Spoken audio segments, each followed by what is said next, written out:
तो समाज की ओर से जो हमने संकल्प लिया है उसको क्रियान्वित करने के लिए हर परिवार से, हर घर से एक-एक व्यक्ति 5-5 वृक्ष लगाए, और उसके लिए मैं कटिबद्ध हूँ, और ये वास्तव में स्वागत करता हूँ मैं इसका, और मैं समर्थन करता हूँ। जी, धन्यवाद। धालिया जी भी मौजूद हैं, उनका भी मैं स्वागत करता हूँ, हमारे चौकसे जी का भी स्वागत करता हूँ सेन समाज की ओर से। जी, सर आगे बढ़ा है, शुक्र। हाँ, समैया जी बाकी जो नए मेहमान है उनको सुने अपन जी। हाँ, समैया जी का मैं वेट ही कर रहा हूँ, और मैं राजौरिया जी को एक बार और कॉल कर लेता हूँ। जी जी, हाँ, एक बार फिर से उसी लिंक से लॉगिन कर लीजिए गुरुजी, हम सब लोग इंतजार कर रहे हैं आपका। ओके।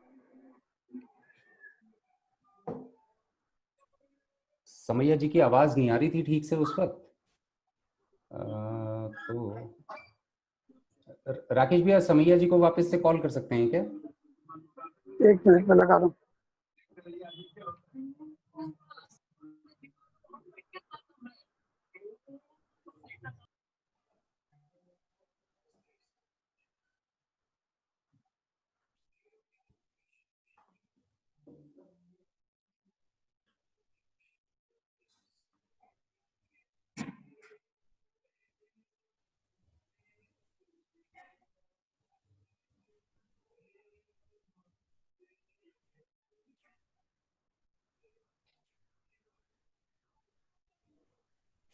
देखो आवाज आ रही है?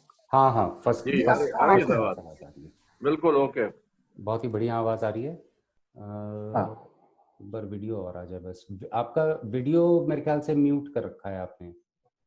अच्छा अच्छा अच्छा, आप नीचे एक बार देखिए वीडियो वाले पे क्लिक। हाँ आ गया, हाँ आ गया बहुत सुंदर आ गया जी, बहुत बढ़िया जी। तो जी भाई साहब प्रणाम। और हमारे बीच में धर्माधिकारी पंडित विष्णु राजौरिया जी हैं, और हम सब इसको वैदिक पद्धति के अनुसार भी वृक्ष लगाना कितना उपयोगी है, और गुरु पूर्णिमा पे यदि लगाएंगे तो उसका क्या फल मिलेगा, इसकी जानकारी लेंगे पंडित विष्णु राजौरिया जी से। जी भाई। बिल्कुल, सभी बंधुओं को नमस्कार। नमस्कार, स्वागत है राजौरिया साहब। जी जी, नमस्कार श्रीवास जी, नमस्कार। जी जी सर। अभी मैं आपकी चर्चा सुनी, मैंने जी पहचान गया था मैं आपको। बिल्कुल जी जी, मैंने देखा राजौरिया साहब भी हर जगह रहते हैं मेरे इर्द गिर्द, सभी गतिविधियों से परिचित हैं आप। जी जी, बिल्कुल बिल्कुल बिल्कुल। तो ये ईश्वर की कृपा है, और रितेश जी का और राकेश जी का ये प्रयास है कि अब सभी बिल्कुल धर्मों के, सभी समाज के लोग एकत्र हों और एक सूत्र में बंधें, और अपने हिंदू परंपराओं को, सनातन परंपराओं को जीवंत करें, और फिर से हम अपने भारतवर्ष की संस्कृति के उद्भव की ओर बढ़ें। तो ये संकल्प है हमारा। तो जैसा कि अभी राकेश जी ने कहा कि वृक्षारोपण क्यों किया जाता है और हमारे शास्त्रों में इनकी क्या महत्ता है, इसके विषय में अपन आज संक्षिप्त चर्चा यहाँ पर अपन अवश्य करेंगे। तो देखिए, हमारा शास्त्र और हमारा सनातन धर्म प्रकृति को अपना सब कुछ मानता है, उसी को ईश्वर मानता है, उसी को देवता मानता है। प्रकृति हमारा ईश्वर है, और प्रकृति में सब कुछ है। पंच तत्व से सारी प्रकृति बनती है, और हमारे वृक्ष, हमारे पर्वत, हमारी नदियां, सबको हम पूजते हैं। प्रकृति के हम जल के, हमारे वरुण देवता के रूप में हम जल को पूजते हैं, और शिखर और बड़े बड़े पर्वतों पर हम पूजा करने के लिए जाते हैं। उसी प्रकार से पवित्र नदियों की पूजन अर्चन करने के लिए हम तीर्थों में स्नान करने के लिए जाते हैं, सरोवरों पर स्नान करने के लिए जाते हैं। इसी प्रकार हमारी प्रकृति में वृक्षों की पूजा का बहुत महत्व है, और वृक्षों के प्रति समर्पण का बड़ा भाव है। तो वृक्षों को, उनका पालन पोषण करना, उनका संरक्षण करना, और उनको क्षति होने से बचाना, ये सब हमारे सनातन धर्म के विशेष अंग है। देखिए, अभी कुछ ही दिन पहले वट सावित्री अमावस्या थी, और उसके बाद में शुक्ल पक्ष में वट सावित्री पूर्णिमा का व्रत आया। तो ये दोनों 3 दिन तक चलते हैं। तो 3 दिन तक वट की पूजा होती है। सौभाग्यवती स्त्रियां जाती हैं, वट वृक्ष के समीप जाती हैं, उसकी कच्चा सूत लेके उसकी 108 परिक्रमाएं लगाती हैं। क्यों लगाती हैं? क्योंकि जिस प्रकार से सावित्री ने सत्यवान को यमराज के पास से वापस सौभाग्य प्राप्त कर लिया था, उसी प्रकार से उनकी पति की दीर्घायु है, इसके लिए वो वट सावित्री की पूजा करती हैं। हमारे यहाँ नित्य प्रति तुलसी जी की पूजा की जाती है और हर आंगन में आपको तुलसी का पौधा मिलेगा। उसमें भी कई नियम होते हैं। रविवार के दिन तुलसी का स्पर्श नहीं करेंगे, उनके पत्ते नहीं तोड़ेंगे। तो इस तरह के अन्य दिनों के भी होते हैं, अमावस्या का होता है, बुधवार का होता है, तो उससे उस पौधे का संरक्षण होता है, लेकिन उसकी नित्य पूजा अवश्य करते हैं। इसी प्रकार से पीपल का वृक्ष है। तो हमारे यहाँ पीपल को पितरों का वास हमारे पीपल के वृक्ष में माना जाता है और हमारा गुरु के रूप में पीपल वृक्ष को आराध्य के रूप में माना जाता है।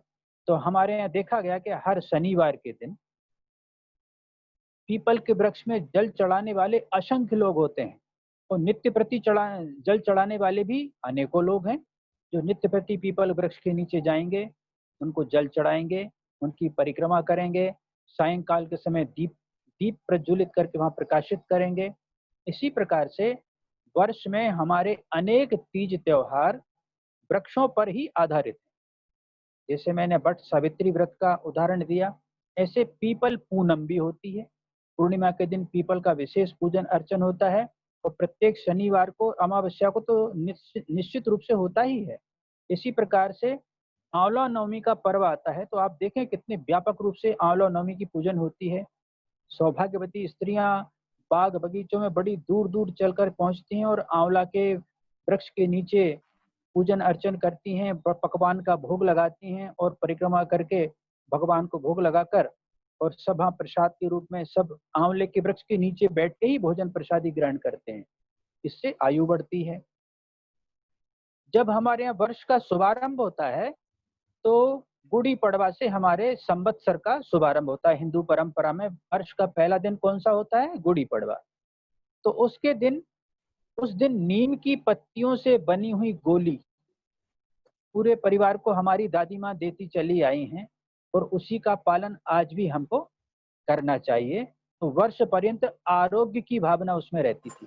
वर्ष पर्यंत जो भी इस नीम की गोली को खाएगा, वर्ष पर्यंत उसको ज्वर नहीं होगा, आरोग्य रहेगा। ऐसे बहुत मतलब वट वृक्ष की पूजा, आंवले की पूजा, आम के वृक्ष की पूजा, आमल की एकादशी आती है, आम के वृक्ष की पूजा होती है और आम का सेवन भी किया जाता है। इसी प्रकार से जब दशहरा आता है तो आपने देखा होगा, सुना होगा कि सोना पत्ता लेकर और दशहरे के दिन भगवान के मंदिर में जाकर एक सोना पत्ता चढ़ाते हैं। वो कचनार का पत्ता होता है, तो कचनार वृक्ष का कितना महत्व होता है। ऐसी एक शमी वृक्ष होता है, तो शमी वृक्ष की पूजा जिसको भी शनि देव का अनिष्ट होता है वो शमी वृक्ष की विशेष पूजा करते हैं। और शिव जी की पूजा अर्चना में बेल पत्र और शमी पत्र विशेष रूप से चढ़ाए जाते हैं। तो सनातन धर्म में वृक्षों के पालन पोषण का बड़ा महत्व बताया गया है। इसलिए मेरा आग्रह है कि जो अब मैं मुख्य बिंदु पर आ जाता हूँ कि जैसा कि रितेश जी ने और राकेश जी ने कहा है और आप सभी का मत है कि गुरु पूर्णिमा का यह पर्व वृक्षारोपण के रूप में मनाया जाए तो हमारे गुरु की कृपा हम सबको अवश्य ही प्राप्त होगी। और मैं एक आग्रह और करूंगा कि गुरु पूर्णिमा के ठीक 15 दिन बाद हरियाली अमावस्या आती है। श्रावण कृष्ण पक्ष अमावस्या को हरियाली अमावस्या कहते हैं और यह हरियाली अमावस्या वृक्षारोपण का दिन एक प्राचीन सनातन परंपरा में वृक्षारोपण के दिन ही कहलाता है। तो मेरा तो आग्रह यह है कि हर समाज के व्यक्ति एक दिन निर्धारित कर लें गुरु पूर्णिमा से प्रारंभ करके और हरियाली अमावस्या तक कोई ना कोई स्थान पर वृक्षारोपण करते जाएं और हरियाली अमावस्या को हम सब एक ही स्थान पर एकत्र हों और उस दिन वहां पर जैसा शासन का नियम हो उसी के अनुसार अपन करना पड़ेगा अभी इस वर्ष तो आगे अपन को इसको और विस्तार देने की आवश्यकता होगी। तो जो शासन के नियम हैं उनके पालन के करते हुए इस प्रकार से करें कि शासन का नियम भी ना टूटे और हमारी परंपरा का निर्वाह भी अच्छे ढंग से हो सके। तो सभी सामाजिक बंधुओं से मेरा करबद्ध आग्रह है कि गुरु पूर्णिमा से वृक्षारोपण का प्रारंभ अवश्य करें। अच्छा, अब इसका शास्त्रीय पक्ष कुछ चीज बताता हूं मैं। हम जब पूजन करते हैं तो कलश में पंच पल्लव लगाए जाते हैं और पंच पल्लवों का इतना महत्व होता है, उसके लिए हमको मंत्र भी पढ़ना पड़ता है। और उसका हम मंत्र पढ़ते हैं, ओम अश्वत्थेवो निखदिनं पर्णेवो वसतिस्कृता गोभाज इथिला साथा दस्सा नवत पूरुखम। इसका तात्पर्य ये है कि अश्वत्थ यानी पीपल, गूलर, पाकर, पलाश, आम्र, इन सब के एक एक पत्ते हम कलश के ऊपर स्थापित करते हैं और उनको स्थापित करके पूजन करने से जो भी पूजन करने वाला आचार्य है और यजमान है उनके आयुष्य में वृद्धि होती है और प्रकृति में वृद्धि होती है, प्रकृति में हरियाली छाती है, उसका हमको वरदान प्राप्त होता है। तो प्रकृति के अभाव में जीवन संभव नहीं है। एक पीपल का वृक्ष जिसका आकार 30 बाई 30 का हो, 30 फीट का घेरा हो, वैज्ञानिकों ने भी ये सिद्ध कर दिया है कि वो 300 व्यक्तियों के जीवन जीने के लिए ऑक्सीजन देता है। जो पूरा जीवन जी सकते हैं 300 व्यक्ति, एक पीपल के वृक्ष के अंदर से इतनी ऑक्सीजन उत्सर्जित होती है। तो इसलिए वृक्षारोपण का इतना महत्व है। वृक्ष ही जीवन है। वृक्षों को और जल को यदि संचित किया गया, स्वच्छ रखा गया, उनकी रक्षा की गई तो यह जीवन की भी रक्षा होगी। इसलिए प्रत्येक मानव का कर्तव्य है और इस संकल्प को आप लोगों ने उठाया है तो आप सब बहुत बहुत बधाई के पात्र हैं। और जब भी सेवा का अवसर आप प्रदान करेंगे मैं स्वयं आपके साथ खड़ा रहूंगा। बहुत बहुत बहुत सुंदर ये आपका उद्बोधन जो है एक आशीर्वाद की तरीके से प्राप्त किया गया है। और मेरे ख्याल से राकेश भैया और हमारे जितने मित्र हैं ये बहुत ही मनोबल बढ़ाने वाला उद्बोधन है और काफी बल देता है हमारे संकल्प को। तो और ये हरियाली अमावस्या ये हमारे लिए बहुत पावन है। और मेरे ख्याल से मैं मन में मेरे चिंता भी हो रही थी कि गुरु पूर्णिमा एक दिन हम कर लेंगे फिर आगे क्या करेंगे। तो ये तो 15 दिन का आपने आपने ये 15 दिन का जो विंडो दे दिया, 5 तारीख से 20 तारीख तक, 20 तारीख को हरियाली अमावस्या आएगी। तो आपके आशीर्वाद से मेरा तो मन कर रहा है। और इस बार एक गुरुजी ने ये भी कहा, पिछली चर्चा में आपसे ही चर्चा हो रही थी गुरुजी कि गुरु पूर्णिमा ऐसा है कि जितना वृहद से वृहद संकल्प ले लो पूर्ण होना है अगर उस दिशा में आगे बढ़ गए तो राकेश भैया गुरु जी के आशीर्वाद से पूर्ण होगा वो। तो राकेश भैया और पूरी टीम को मेरा आह्वान है कि इस बार एक ऐसा संकल्प ले लिया जाए, ऐसा वृहद कि हम खुद चौंक जाएं कि इतना बड़ा संकल्प भी लिया जा सकता है और उसको फिर ईश्वर के और गुरु जी के आशीर्वाद पे छोड़ दें कि अब वो पूरा होगा नहीं होगा, हम तो अपना रास्ता तय कर दें। तो बिल्कुल आशीर्वाद पूरा होगा जी। तो राकेश भैया अरविंद समैया जी को और हम सुन लें। जैन समाज किस तरीके से अपना जी उनको बुलाइए, समैया जी को बुलाइए, वो तो बहुत महत्वपूर्ण व्यक्ति है हमारे समाज के। समैया जी आप अनम्यूट कर लें, पहले आप अनम्यूट कर लें कॉर्नर से। जी जी हाँ। हमारा पूज्य गुरु जी आए और हम उन्होंने उद्बोधन दिया, बहुत आनंद आ गया वाकई में। लगा कि अपना जो सनातन संस्कृति है, एकमात्र सनातन संस्कृति है जो हम पर्यावरण को परवरिश देती है, एकमात्र। क्योंकि हमने ये देखा है कि पीपल को और अन्य जो वृक्ष हैं अपने जामुन को इतना धार्मिक महत्व दिया गया है और एक्चुअल में है भी वो। हमारे यहाँ पीपल का पेड़ लगा है 30 बाई 30 में ही है और मैं चाहूंगा कि आप सभी लोगों को मैं ले चलूं और वो पीपल का वृक्ष दिखाऊं मैं, और उसको पल्लवित बिल्कुल कर रहा हूँ, चलें। उसकी पूजन भी करवाता हूँ बहुत जी जी जी, उसकी पूजन भी करता हूँ। जी जी तो मैं तो धन्य हो गया आप लोगों के बीच में, क्योंकि पर्यावरण को जीवंतता अगर आपको देखना है तो अभी जो कोरोना काल हुआ वो हमारे लिए कुछ जी दे जी के गया। देखिए, हाँ पर्यावरण अगर आप अपना बुरा हुआ है तो कहीं ना कहीं हमें हाँ कुछ प्राप्त जरूर होता है। हाँ, ये सब पर्यावरण की विकृति से ही ये बीमारी आई है, और जी पर्यावरण अगर जी। स्वच्छ होता है तो ये कहीं भी नहीं आती। तो अभी आप जो देख हम लीजिए। बचे हुए हैं तो पर्यावरण शुद्ध है तभी बचे हुए हैं, जितने लोग बचे हुए हैं वो पर्यावरण जी के कारण बिल्कुल, ही बचे हुए हैं। बहुत बढ़िया जी बात। गुरु जी। और ये तो पर्यावरण को जो जिस तरीके से बचाया है हमने, मतलब लॉकडाउन होने के बाद नदियां सही हो गई, पेड़ पौधे जी जी स्वच्छ हो गए, वायु स्वच्छ हो गई, आप देख लीजिए। जी जी तो हम तो हाँ, चाहते उसी हैं का कि परिणाम। इसमें ज्यादा से ज्यादा आप लोगों का मार्गदर्शन प्राप्त हो और हम मर्यादा के साथ में ये काम सुचारू तरीके से कर सकते बिल्कुल, अभी अपन बिल्कुल कोरोना के जो शासकीय नियम हैं उनका पालन करते हुए, सोशल डिस्टेंसिंग का मेंटेन करते हुए और बहुत सही। वृक्षारोपण अवश्य करेंगे। हैं। बिल्कुल बिल्कुल जय हो, गुरु जय जी। हो। और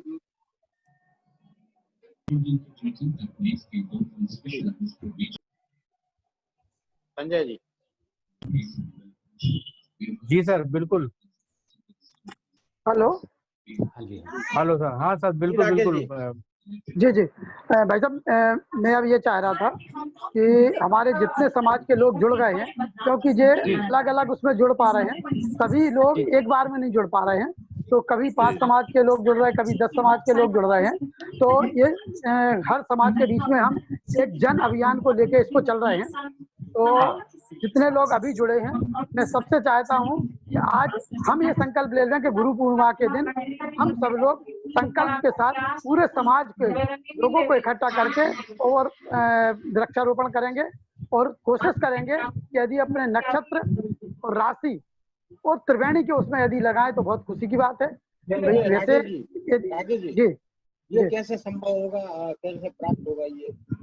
नहीं, लिखते हैं ना। ये हम आपको इसकी सूची उपलब्ध कराएंगे, जी गुरु जी। और इसके इन वृक्षों को कहाँ से प्राप्त किया जाएगा इसकी व्यवस्था भी करने की व्यवस्था की पूरा प्रयास करेंगे। नर्सरी में बहुत हमारा बढ़िया। परिचय है, वन विभाग से भी हम बात कर लेंगे। वन विभाग जी में जो जी। नर्सरी लगा ले, हमारे बहुत सारे मित्र हैं जो वाटिकाएं लगाते हैं, उनसे हम बात करके आपको वृक्ष उपलब्ध कराएंगे। जी बहुत और बढ़िया, हम बहुत बढ़िया। ग्रुप और एक आग्रह और आपसे मैं करना चाहूंगा आखिरी में, जी कि आप सब अपनी अपनी समाज का नेतृत्व करते हैं, तो जी जी। आप जिस प्रकार से अभी ये अपन सब बात कर रहे हैं, आप अपनी समाजों के अंदर भी इसी प्रकार से जूम ऐप पर आकर एक बार चर्चा अवश्य करें। सब लोगों, जितने ज्यादा से ज्यादा लोगों से आप चर्चा कर लेंगे तो उसका बहुत व्यापक बढ़िया। प्रचार प्रसार होगा। और राकेश जी जी जी। से आप संपर्क में रहें तो राकेश जी उसकी पूरी व्यवस्था कर देंगे।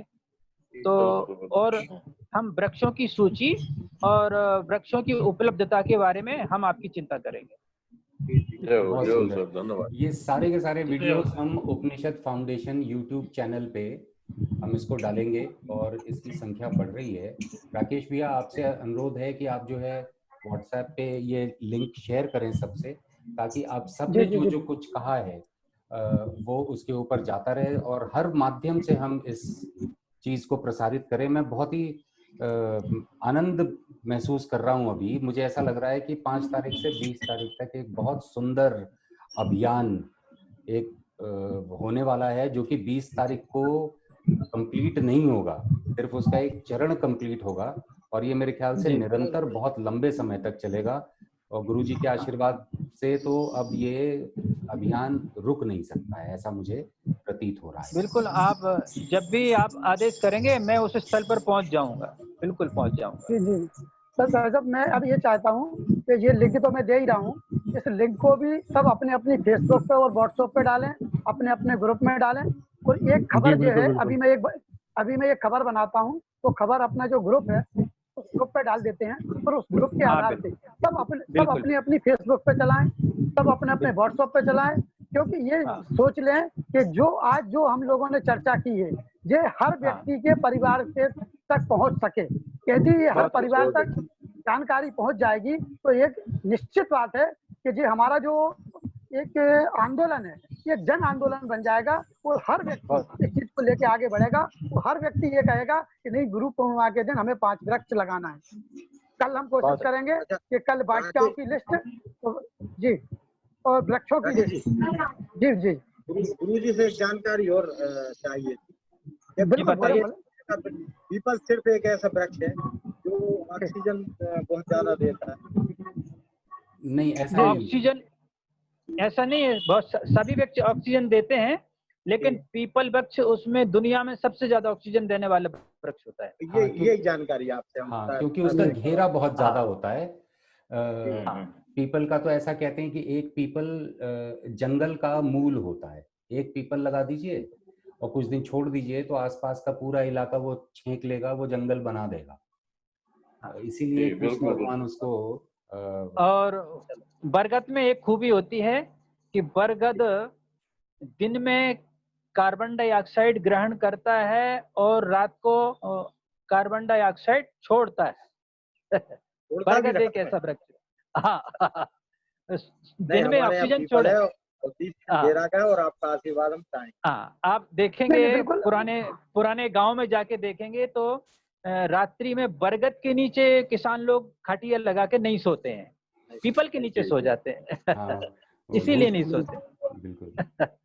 एक इंफॉर्मेशन मैं और साझा करना चाहूंगा, 1-1.5 मिनट से भी कम समय लूंगा। गुरुजी आपके ध्यान में लाना चाहता हूं मैं। बताइए गुरुजी, ये मामला सिर्फ पर्यावरण का नहीं है। अब ये मामला मेरे ख्याल से वृक्ष लगाना हमारे लिए आज राष्ट्रवाद से जुड़ रहा है।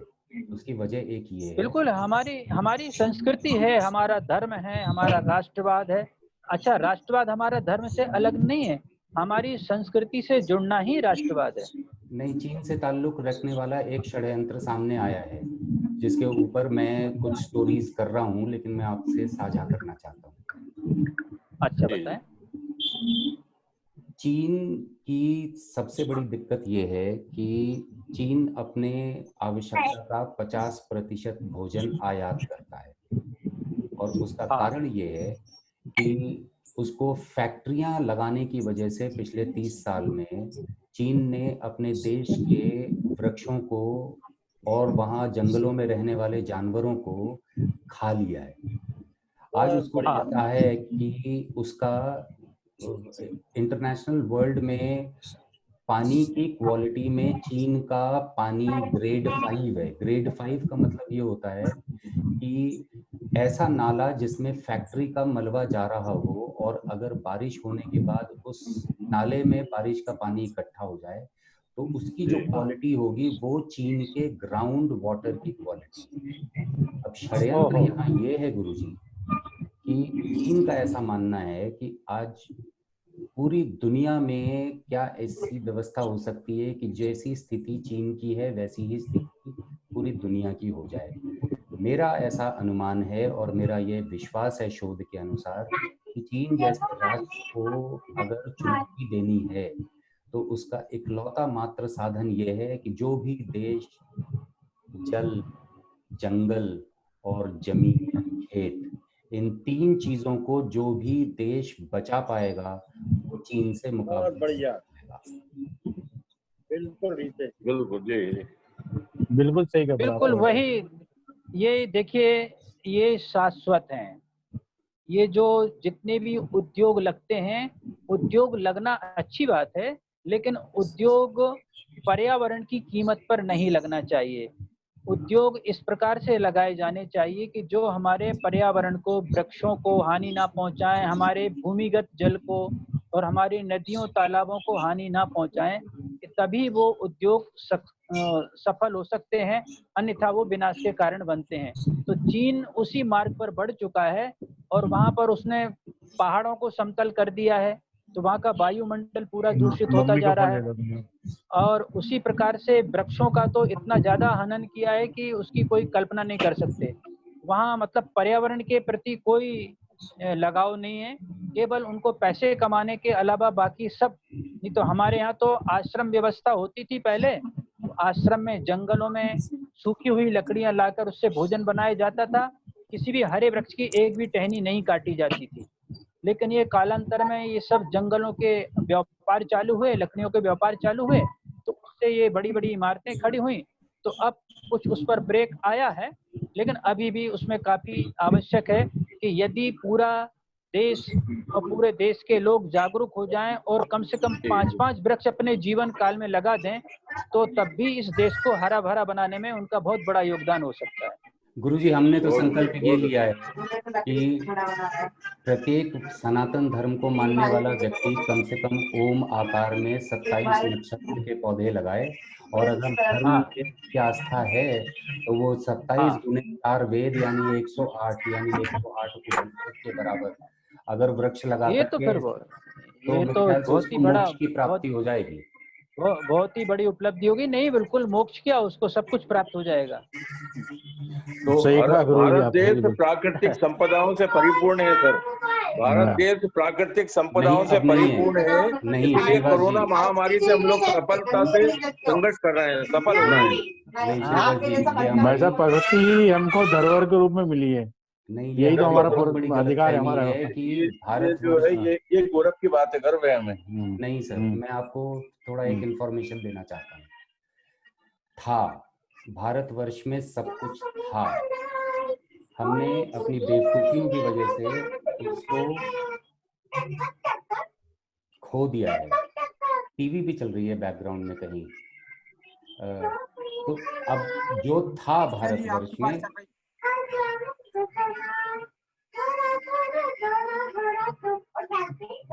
जिसके घर में ये चल रहा है बच्चों का आनंद भी जरूरी है। बच्चों, हाँ, म्यूट कर दें उसको, म्यूट कर दें जी।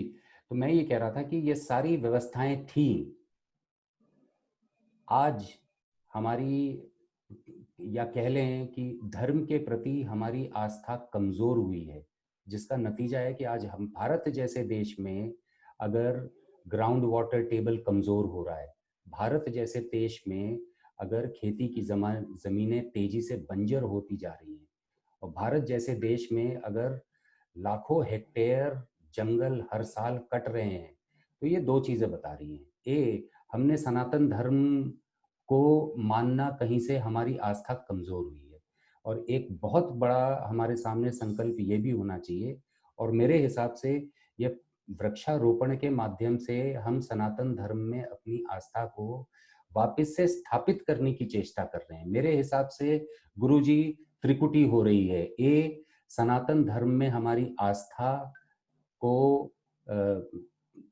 पुनः स्थापित करने का एक ये संकल्प है। चीन जैसे दुश्मनों से अपनी ताकत को बढ़ाने के लिए एक ये संकल्प है, और तीसरे हमारे आने वाले भविष्य, हमारे आने वाले जनसंख्या के लिए हम जितना हमने कंज्यूम किया उससे ज्यादा हम दे करके जाएं, इसके लिए ये संकल्प है। ऐसे मेरे मन में भावना है। गुरुजी, आप बहुत अच्छा, आप अगर इसमें कुछ ऐड कर देंगे तो उसको ही हम कंक्लूडिंग रिमार्क लेकर के आज की मीटिंग को यहीं संपन्न करेंगे, और नए हर्षोल्लास से राकेश भैया कल हम फिर से स्टार्ट करेंगे। मैं आपकी बात से पूरा सहमत हूँ। देखिए, मैंने सर्वप्रथम एक बात कही थी कि हमारा जनजीवन, हमारा संसार पंच तत्व के आधार पर निर्मित है। पंच तत्व क्या क्या हैं?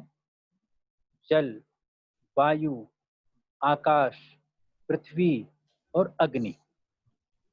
इनमें जब असंतुलन होता है तो विनाश होता है। इनमें संतुलन तभी स्थापित होगा जब हमारे यहाँ के जल, जंगल, जमीन तीनों सुदृढ़ रहेंगे, तीनों सुरक्षित रहेंगे और तीनों पावन रहेंगे।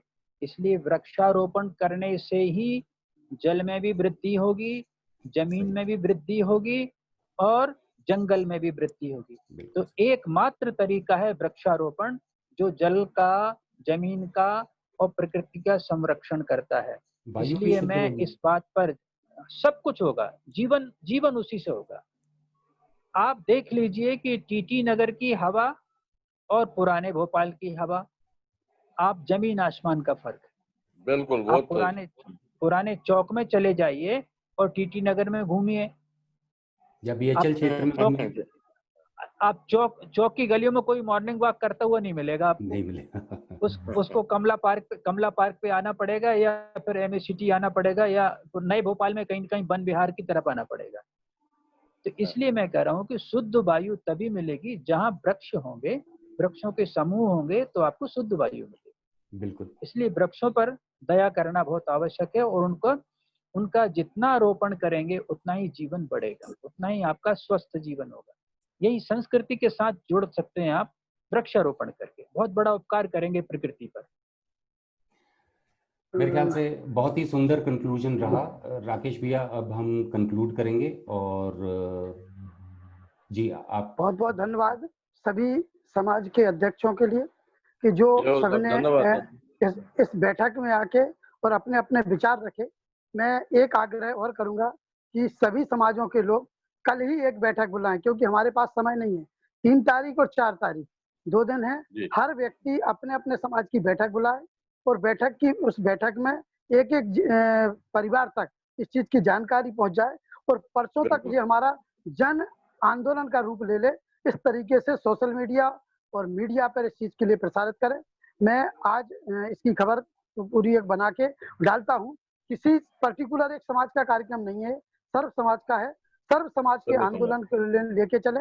अब केवल ज्यादा है तो अपनी अपनी खबर स्वयं बनाए कि जन आंदोलन में सर्व समाज की बैठक में निर्णय हुआ, और हमारा श्रीवास समाज ये करता है, सेन समाज ये कर रहा है, तो हमारा जुरी समाज ये कर रहा है, ब्राह्मण समाज ये कर रहा है, और अपनी कौन सी तारीख में कितने बजे कहाँ वृक्षारोपण करेगा, कितने क्षेत्रों में करेगा, कितने पदाधिकारी करेंगे, और किन किन जगहों पे करेंगे। इस चीज को जो हमारा ग्रुप बना है, इस ग्रुप में डालें, फेसबुक पे डालें, तो जिससे कि ये जन आंदोलन लेने लगे। यदि हम ये डालेंगे कि आज 5 कॉलोनी हमने बीएचएल की दिखाई कि इसमें इस समाज का व्यक्ति कर रहा है, इस समाज का कर रहा, तो जो समाज के लोग नहीं कर रहे होंगे वो भी जागरूक होंगे और उस समाजों के लोग करेंगे। तो मेरा सभी से एक ही आग्रह है कि इन चीजों को जितना ज्यादा हो फेसबुक व्हाट्सएप के माध्यम से हम उसकी आज की बैठक की जानकारी दें, उसमें कि सर्व समाज की बैठक हुई और उसमें ये निर्णय हुआ और हम सब लोगों को इस चीज के लिए करना है।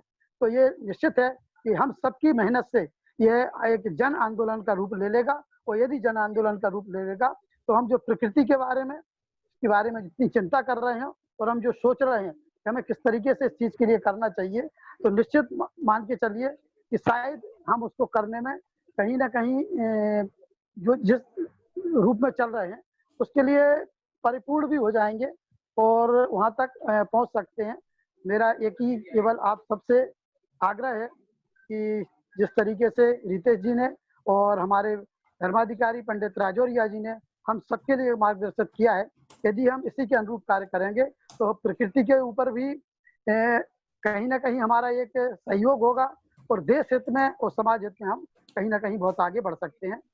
बहुत बहुत धन्यवाद। बहुत धन्यवाद जी। नमस्कार सभी को, नमस्कार। मेरी एक बात याद रखते रहना सब लोग, सबको नमस्कार। सर्व समाज जिंदाबाद। हम सब एक वृक्ष के पत्ते हैं, एक सनातन धर्म हमारा वृक्ष है और हम सब उसके एक एक पत्ते हैं। जी बिल्कुल बिल्कुल। इस तरह से व्यवहार कीजिए तो हम एक वृक्ष के रूप में स्थापित हो जाएंगे और सारे समाज उसके पत्ते बन जाएंगे, सब हरे रहेंगे। बिल्कुल गुरु जी, बिल्कुल। वाकई में बहुत वृक्ष होगा। गुरु जी मैंने भी सर्व समाज बट वृक्ष रहेगा। हाँ बट वृक्ष रहेगा, हम सब उसके पत्ते हैं। बिल्कुल। चलिए ठीक है, तो बहुत ही आनंददायक ये मीटिंग रहा। और अब सभी तो हम लोगों के लिए 20 आज दिन हम तक सभी लोगों को हम इसकी लिंक भेज देंगे अभी उपनिषद फाउंडेशन की, जिसमें ये जानकारी है। और जो समाज के लोग जो भी इस कार्यक्रम को कर रहे हैं, जिस तरीके से कर रहे हैं, उसकी डिटेल दें तो कहीं ना कहीं यूट्यूब चैनल के माध्यम से उसकी जानकारियां ज्यादा से ज्यादा लोगों में प्रसारित करने की कोशिश करेंगे। आप लोग अपना वीडियोस भी बना सकते हैं, मुझे दें, हम आप सबके वीडियोस हम डाल देंगे उसके ऊपर। और आप लोगों जय से हिंद, जय भारत। जय भारत, जय जय जय जय हिंद, जय नमस्कार भारत। सभी को, नमस्कार नमस्कार जय, नमस्कार नमस्कार प्रणाम प्रणाम प्रणाम। नमस्कार। नमस्कार।